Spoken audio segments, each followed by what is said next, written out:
if we don't have a common language, and I know that you're chief strategist for some open data here. So what real world problems are we facing right now because we don't have really applied linguistics helping us in an understanding in financial services? So if you got that dog barking. So welcome to the world of pandemic Zoom. So one of the biggest problems is regulatory reporting.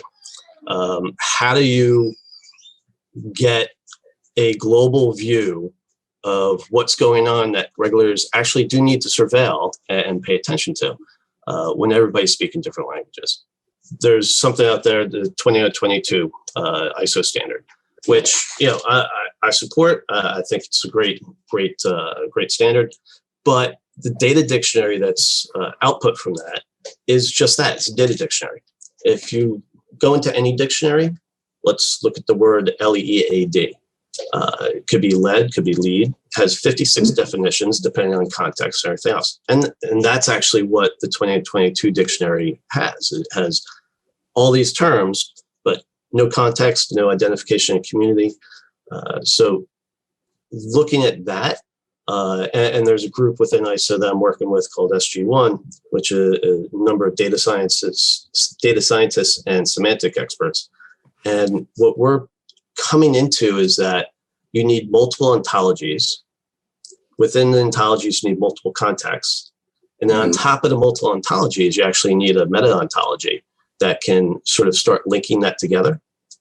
And once you approach it from that problem, now you're looking at, okay, well, they speak this language, these other people speak that language, and where's the overlap and where's the need for translation? Got it. So for those of you that are not in the world of data science, data engineering, everything that Rich just said is incredibly important to having visibility into regulation of financial services. And regulation is there to protect a lot of different parties: investors, stakeholders, shareholders, practitioners.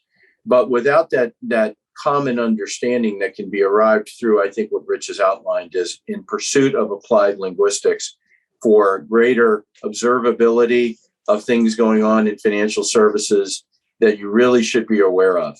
And if we're all using different words and nuances to describe some things or making assumptions about certain items or the context of the data and the way it's performing, we are prone to making errors in our judgment.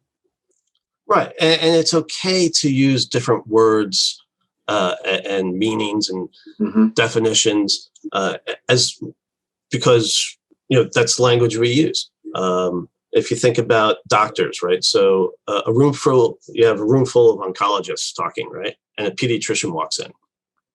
Pediatrician probably will not understand most of what the oncologists talk about, but their dialect and the way that they speak makes it easier for them to communicate in their critical time. Right. So if we look at traders, right? Making traders speak like regulators want them to impacts the trader's ability to actually do their job properly. Yeah. Traders and back office people don't speak the same, but on the fly, operations people have learned how to translate very well what traders mean versus mid office versus the various things. They tend to, operations people, I feel, tend to be the nexus of the communication Babel tower. Right. Well, that's a great way to think about it. It's a great explanation. So this touches up on the next area I wanted to explore with you, and that is, financial services have been perceived as among the leaders in applications of AI and machine learning. What have you seen, and what are you seeing now? But what do you think's coming? So I think everything's still coming. I think we're still in the infant stages. These are technologies that do really well when focused on a specific task within a specific community practice, within a specific context. You wouldn't take autonomous driving AI and apply it to heating and cooling your house. Right. Two completely different communities, right? Hyperbolic.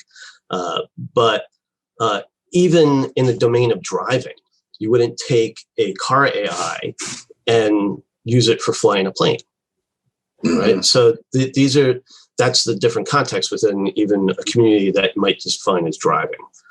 For financial services, it depends then. So AI and ML are focused, it depends on where you're focusing, right? So on enterprise level, like corporate level analytics, it's being used, but also in specific functions where you can create tools like bots that can help inform operations, traders, and others because of the growing influx of data that's needed to do just their traditional jobs. It's not possible to manually sift and organize and throw it onto an Excel spreadsheet to try and put all this stuff together. It's much better to use machine learning and AI tools to sort of coalesce that information for that specific function so that then they can make better decisions. And I think that's where we're at. We're still at the infant stages, but it's being used today, but people don't really see it too much.